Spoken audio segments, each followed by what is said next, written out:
출애굽한 지 이제 3개월이 지났다고 했습니다. 이스라엘의 현재 위치가 어디쯤 될까요? 자, 그림을 한번 봐주시죠. 자, 그림을 보시면 저 위에서 시작해서 쭉 내려와서 신의 광야가 어디냐 하면 바로 여기입니다. 자, 여기서 그렇게 한 절반 정도 그죠? 온 것 같아요. 하나님은 저 신의 광야 근처에 있는 한 산 위로 모세를 부르셨는데 그 산 이름이 뭐였죠? 그 산 이름이 이름 두 개예요. 하나는 신의 산이고 마운트 사이나이, 하나는 마운트 호렙산이었습니다. 그 어떤 이름으로 불러도 같은 곳이라고 생각하시면 돼요. 호렙산은 언제 처음으로 나오냐 하면 출애굽기 3장에 모세가 떨기나무 불꽃 가운데 하나님을 만나는 그 산, 그게 호렙산이죠. 하나님이 근데 또다시 3개월 후에 다시 그 산에서 이 모세를 부르신 것은 뭘까요? 자, 다름 아닌 약속 때문인데요. 자, 출애굽기 3장 12절 한번 가보죠. 읽읍시다. 시작. 내가 그 백성을 애굽에서 인도하여 낸 후에 너희가 이 산에서 하나님을 섬기리니 이것이 내가 너를 보낸 증거니라. 예, 지금 그래서 이 백성들이 여기 다 모여 있는 거예요. 하나님을 섬기기 위해서 어떻게 섬겨야지 잘 섬기느냐 그걸 배우기 위해서 모여 있는 겁니다.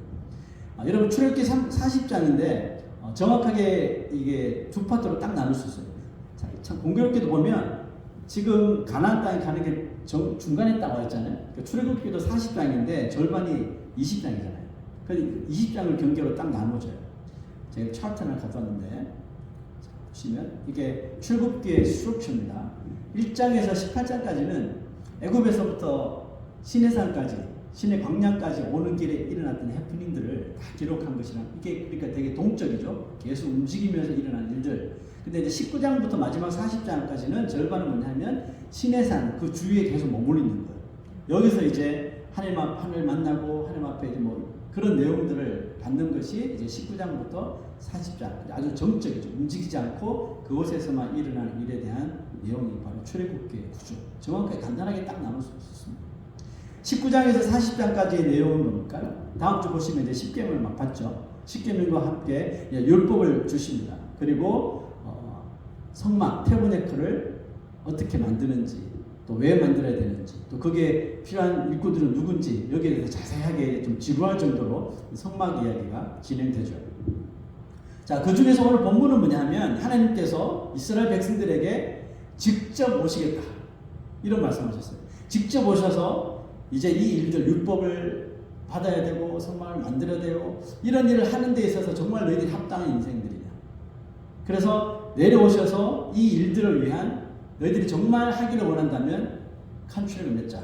언약을 체결하는 그런 자리에 하나님께서 직접 오신다는 거죠. 눈에 보이지 않는 하나님의 존재를 드디어 확인할 수 있게 된 것은 어떻게 보면 피조물인 우리 인간으로서는 상상할 수 없고 만약에 그 일이 벌어진다면 말로 형언할 수 없는 사건 중의 사건, great 이벤트가 되겠죠. 우리 찬양의 주여 지난밤 내 꿈에 배웠으니 이 찬양 좋아하시죠? 참 좋아하는데 그 가사처럼 꿈속이 아니라 우리도 이스라엘 백성들처럼 보이지 않는 하나님을 눈으로 직접 볼 수 있는 기회가 주어진다면 어떨까요? 천국 가기 전에. 만약 하나님께서 다음 주 건강한 교회 예배에 강림할 것이다. 뭐 이렇게 저한테 계시를 주셨다고 한번 가정해 봅시다. 여러분 우리 가운데 다른 데는 몰라도 다음 주 예배 빠질 사람이 있을까요? 다음 주 그날 자기 인생에 그 어떤 중요한 일, 중요한 인터뷰, 뭐 중요한 뭐 비즈니스 있더라도 그 사람이 진짜 참 신자라면 그것들 다 마다하고 다음 주 예배 오지 않겠습니까? 정말 상상만 해도 가슴 떨리고 충격적인 일이죠. 근데 지금 그와 똑같은 상상 속의 이야기가 이스라엘 백성들에게 현실이 되는 겁니다.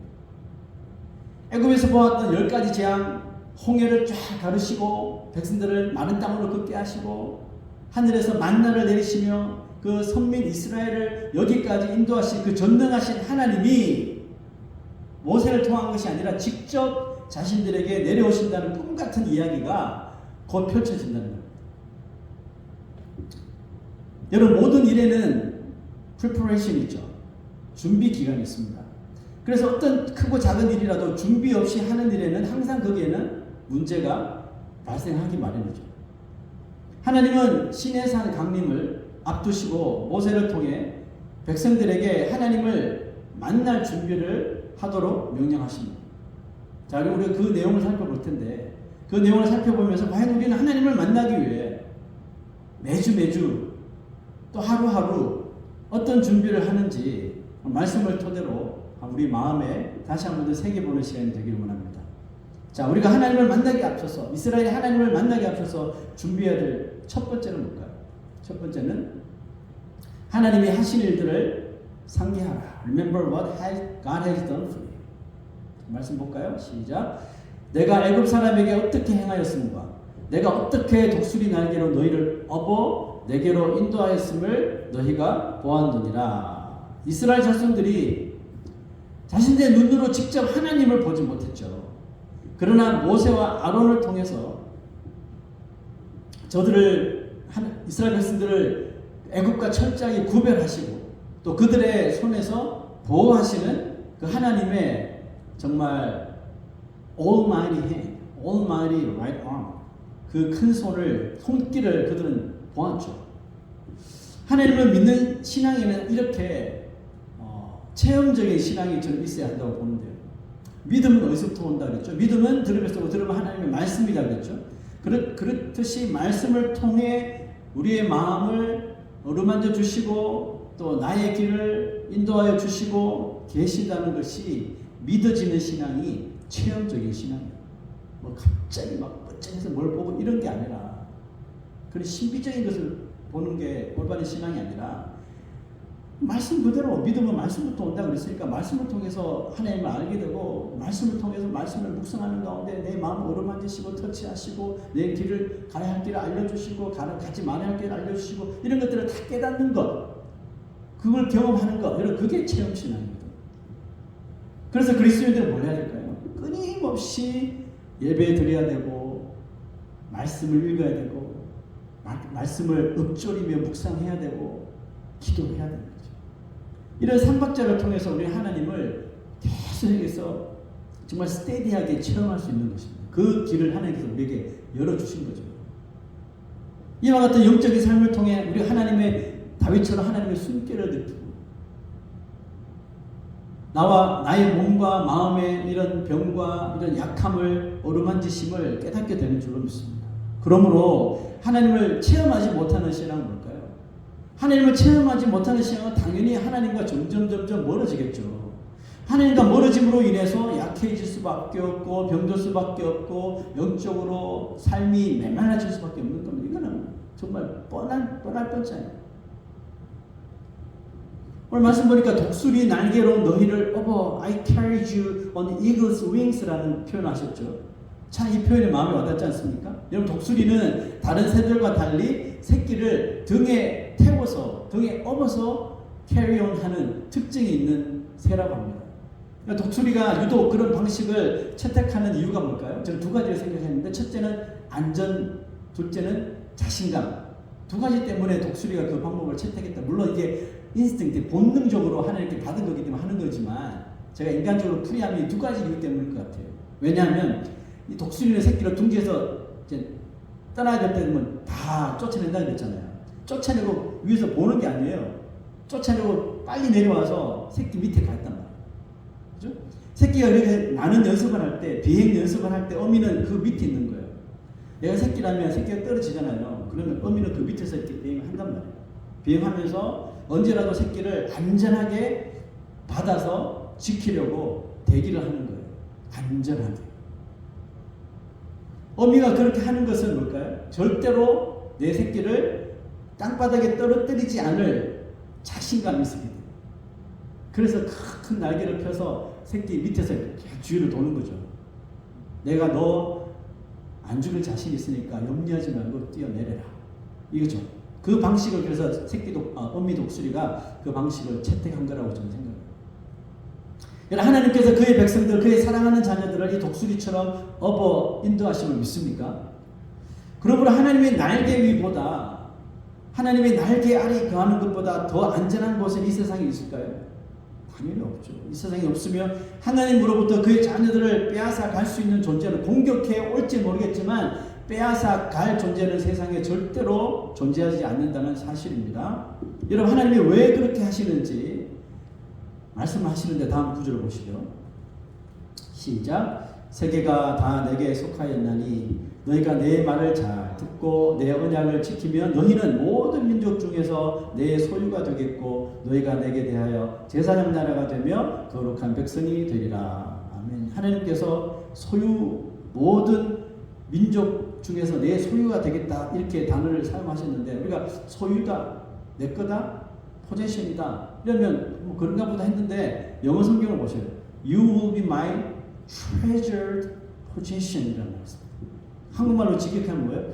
보물 같은, 보석 같은 소유. 여러분, 우리에게 소유가 많잖아요. 저도 지금 소유가 많아요. 전화기도 있고 뭐도 있고 한데, treasured possession 그러면 이게 어떤 거예요?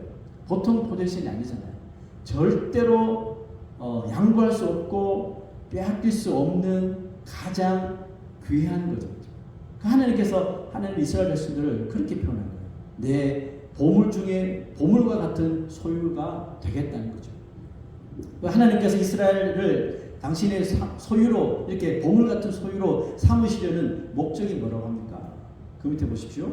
너희로 하여금 제사장, 너희가 내게 대하여 제사장 나라가 되며 거룩한 백성이 되리라. 여러분, 제사장과 거룩한 백성의 공통점이 있겠죠? 모두 하나님이 택하시고 하나님께서 구별하셨다는 것이겠죠. 그러니까 하나님은 택하신 백성들을 결단코 원수들에게 빼앗기지 아니하시며 그들의 영혼을 무슨 일이 있어도 무조건적으로 지켜주시고 결국 하나님 나라에 안전하게 안착해 주시는 약속을 우리에게 하시는 것입니다. 여러분, 그리고 제사장과 거룩한 백성의 해야 할 의무가 뭘까요? 그들의 드리는 하나님의 거룩하심을 자신의 삶을 통해, 예배를 통해 세상에 계속해서 드러내는 거죠. 그래서 예수님께서 하나님이 거룩하신 너희도 거룩하라 이렇게 말씀하신 거죠. 그러므로 우리의 마음에 두려움과 의심이 찾아옵니다. 그럴 때 하나님이 나에게 행하신 일들을 기억하자는 거죠. 아, 하나님께서 나에게 뭐 하셨지? 아, 태초부터 나의 이름을 기억하셨다 그랬지.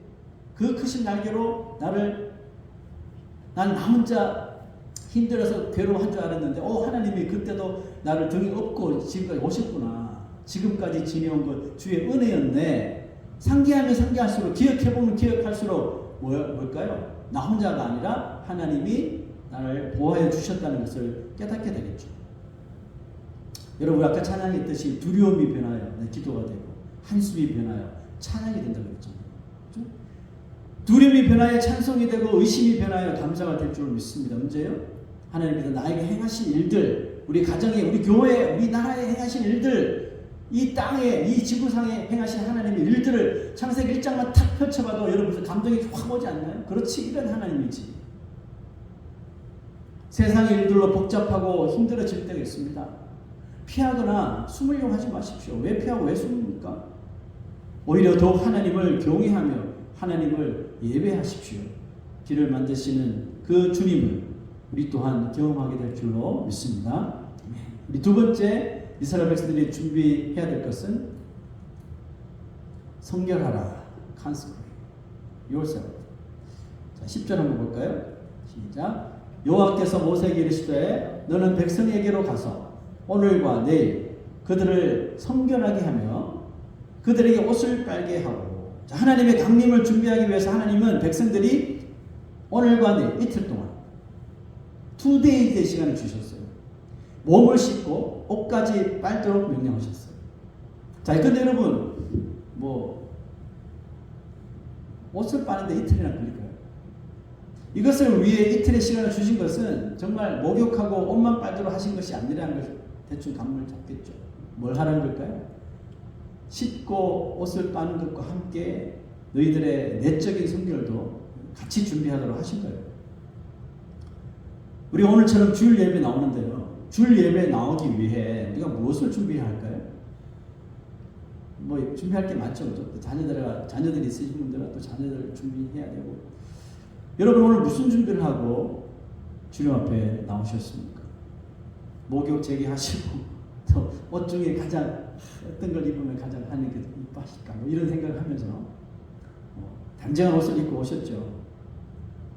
하나님 앞에 우리의 외모를 이렇게 깨끗하고 또 단정하게 하나님 눈에도 그렇지만 사람들 눈에도 너무 과하지 않고 또 너무 야하지 않고 또 이렇게 너무 속되게 보이지 않게 그렇게 우리가 입는 것이 참 되게 중요합니다.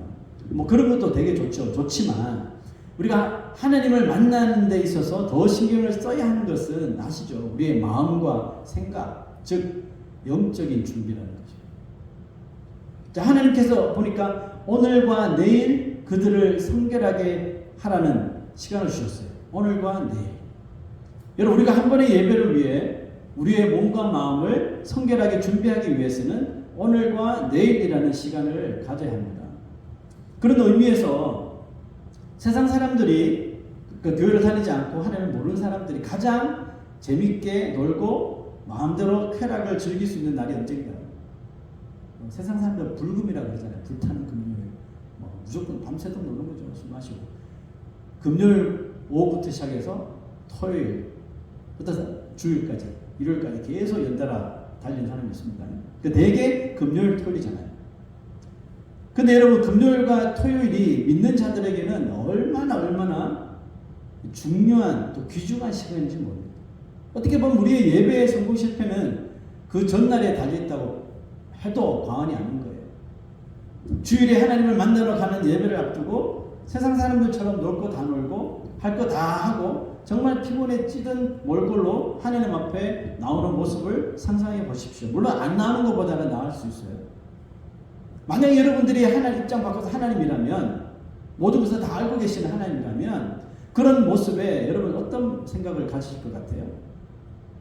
그래도 나왔으니 기특하다 이렇게 생각할까요? 여러분 정말 자신의 생계를 가족의 생계를 위해서 어쩔 수 없이 6데이를 뭐 아침 저녁으로 힘들게 일하고도 내일은 정말 주일이기 때문에 주일을 지키겠다고 나와서 꾸벅꾸벅 졸면서 피곤한 모습으로 앉아있는 거라고 여러분 이건 다른 이야기예요. 진짜 다른 이야기입니다. 이런 애시당초 금요일로 끝났단 말이죠. 금, 토는 자기 마음대로 할 수 있는 시간입니다. 근데 그 시간을 세상에서 하는 것처럼 다 하고 토요일 밤새도록 뭐 할 거 다 하고 겨우겨우 예배에 앉아서 졸고 있으면 그건 하나님 보시기에 결단코 흡족한 일은 아닐 거예요. 물론 우리가 주중에 열심히 일하고 주말이 되면 휴식을 취하죠. 휴식도 취해야 되고 또 바빠서 주중에 하지 못했던 일도 해야 되죠. 다만 휴식을 너무 과도하게 취함으로 인해서 그것이 나의 육적으로 또 나의 심적으로 이것이 주일 예배까지 영향을 끼치도록은 하지 말아야 한다는 뜻입니다. 자, 11절 한번 보세요. 시작. 준비하게 하여 셋째 날을 기다리게 하라. 셋째 날이 무슨 날인데요? 이는 셋째 날에 나 여호와가 온 백성의 목전에서 시내산에 강림할 것입니다. 그래서 제가 오늘 내일 이렇게 이틀로 계산한 것은 셋째 날을 주일로 잡으면 토요일 금요일이 되는 거죠. 준비하게 하여 셋째 날을 기다리게 하라. 이게 그리스도인들이 해야 되는 거예요. 기다려야 되는 거예요. 주님 오시, 주님의 임재를, 예배 주님 임재를 준비하며 기다리는, 그게 있어야 된다니까요. 이거 없이 그냥 무조건 나와서 주여 아니라는 겁니다. 우리는 예배를 위해 얼마나 자신의 삶을 절제하고 삽니까? 오늘 성경 말씀 보니까 남자는 여인도 가까이 하지 말라고 그러잖아요. 오늘 내일은. 인생에 그런 쾌락에 이끌린 일들을 절제하라는 거잖아요. 왜요? 하나님 만나기 위해서. 한 번의 예배를 얼마나 가치 있게 여기며 우리가 주일을 기다리는지 오늘 이 말씀을 통해서 한번 깊이 한번 상고해 볼 필요가 있다고 믿습니다. 계속해서 12절 한번 볼게요. 시작. 너는 백성을 위하여 주위의 경계를 정하고 이르기를 너희는 산과 산에 오르거나 그 경계를 침범하지 말지니 산을 침범하는 자는 반드시 죽임을 당할 것이라. 모르겠어요. 울타리를 쳤는지 선을 그었는지 뭔가 있었겠죠. 여기는 절대로 넘어가서는 안 된다고 이렇게 경계를 그어 놓으셨어요. 하나님은 왜 경계를 정하고 백성들이 산에 오르지 못하게 하셨을까요? 자, 이것은 하나님의 이스라엘 백성들을 향한 배려입니다. 아니, 죄인들을 향한 하나님의 배려예요. 하나님과 인간 사이에는 아무리 친해도 좁혀질 수 없는 간격이 있잖아요. 그래서 죄인된 인간이 부주의함으로 하나님의 그 거룩하심을 마음대로 침해함으로 인해서 죽음을 당하셨단 말이죠.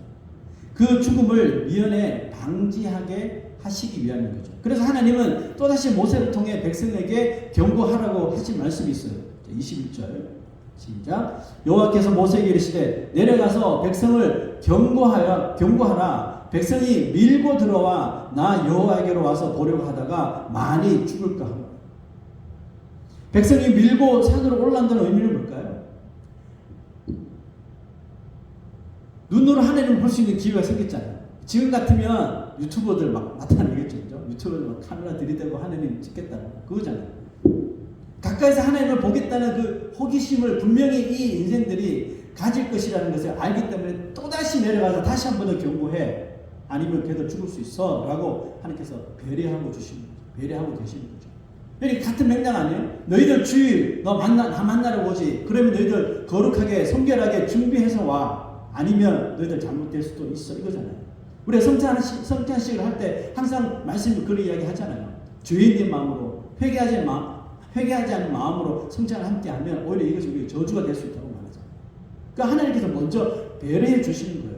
우리들이 축복을 받고 은혜를 받고 은총을 받아야 되는데 더 망가져서 잘못해서 가진 않을까 걱정이 돼서 미리 오늘 내일을 성결하게 준비시키는 것이죠.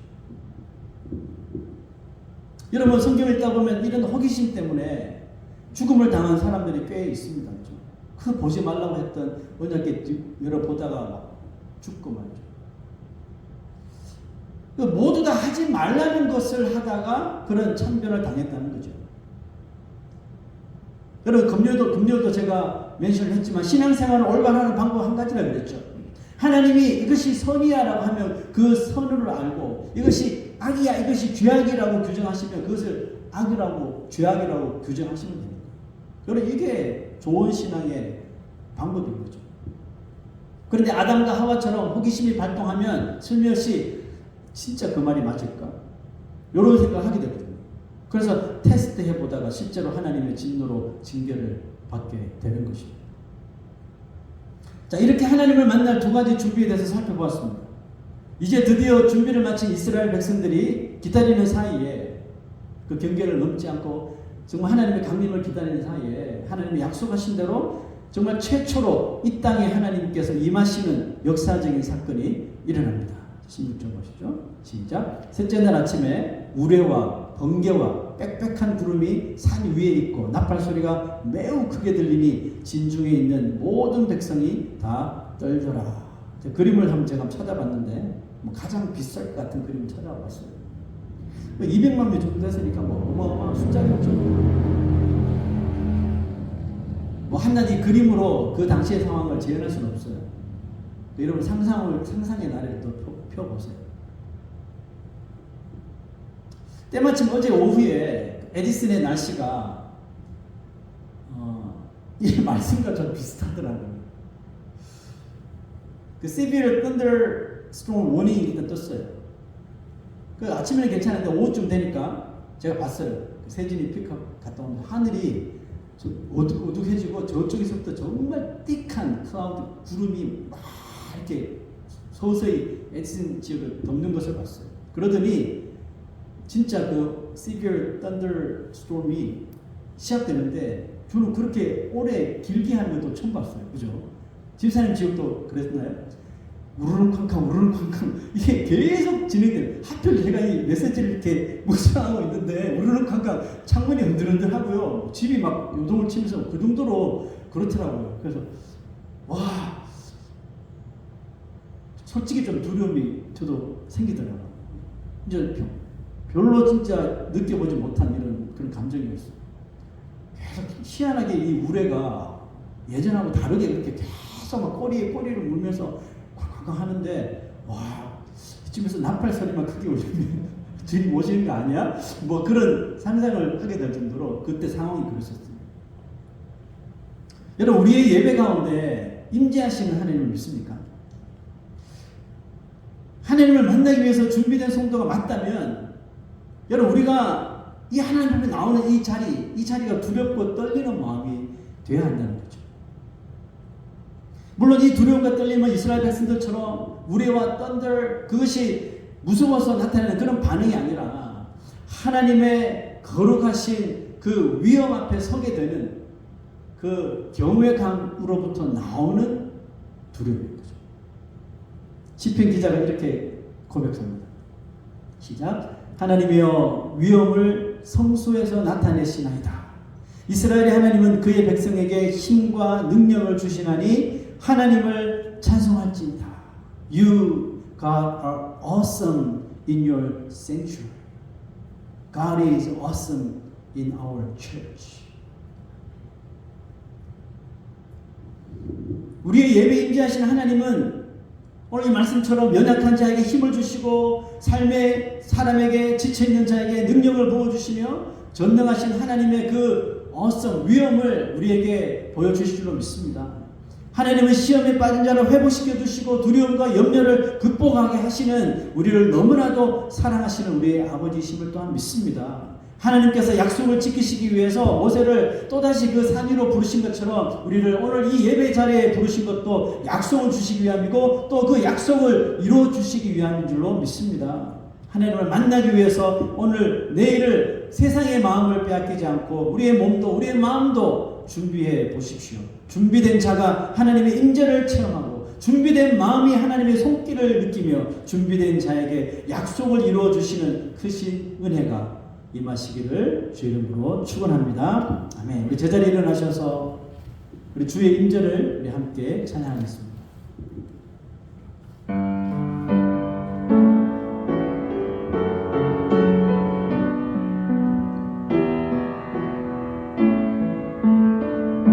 주의 임재 앞에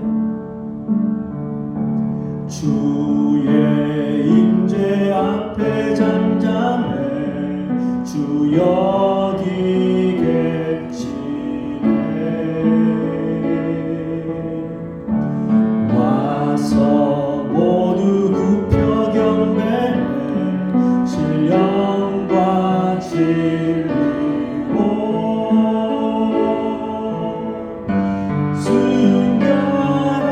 순결하신 주님 거룩한 존전에 주의 임재 앞에 잠잠해 주 여기 계시 주의 영광 앞에 잠잠해 주의 영광 앞에 잠잠해 주의 빛 비치네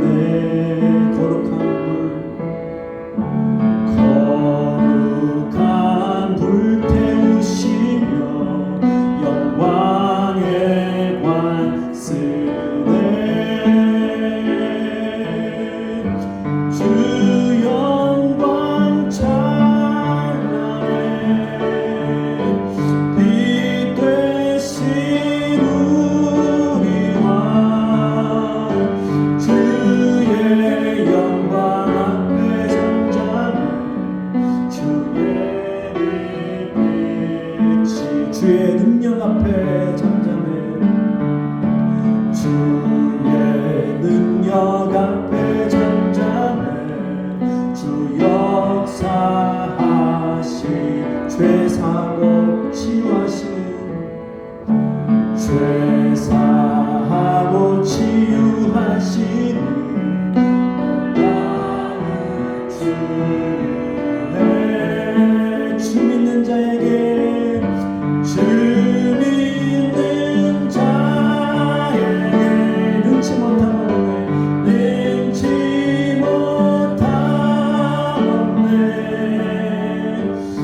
우리 머릿속에 함께 하나님 앞에 우리 기도하며 나가겠습니다.